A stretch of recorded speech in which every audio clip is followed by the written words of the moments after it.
আমাদের ঈদুল আজহার ব্যবস্থাপনা অত্যন্ত ভালো। আমাদের বিআইডব্লিউটিএ, নৌথানা, কোস্টগার্ড, চাঁদপুর জেলা পুলিশ, আমাদের স্কাউটস, আমাদের ফায়ার সার্ভিস, ইভেন যারা চাঁদপুর ঘাটে বিভিন্ন সংস্থার সাথে জড়িত লঞ্চ মালিক প্রতিনিধি সহ সকলে অক্লান্ত পরিশ্রমের মাধ্যমে আমরা একটা ভালো একটা ঈদ উদযাপন করতে পারছি। ঈদের আগে তুফানের কারণে একটু সমস্যা হয়েছিল, তাড়াতাড়ি তারা এটা সংস্করণের মাধ্যমে যাত্রীদের চলাচলের জন্য ভালো ব্যবস্থা করে দিয়েছে।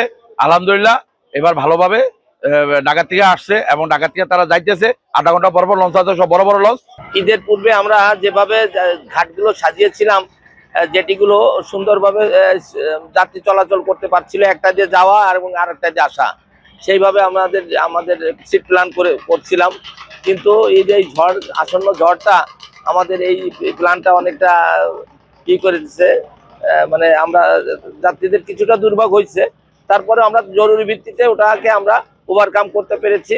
আমাদের মন্ত্রী মহোদয় নির্দেশ দিচ্ছে, চেয়ারম্যান মহোদয় এবং আমাদের ডাইরেক্টররা সব তাৎক্ষণিকভাবে এখানে এসে বিষয়টা অবহিত হয়েই তারা ওই দিনই চলে আসছে। যেভাবে জরুরি ভিত্তিতে করা যায় সেইভাবে এটা করে দেওয়া হয়েছে এবং যাত্রীদের আর কোনো সমস্যা হয় নাই। আর ঈদ পরবর্তীতে এখন তো দেখেন যে যাত্রীরা সুন্দরভাবে চলাচল করতে পারতেছে।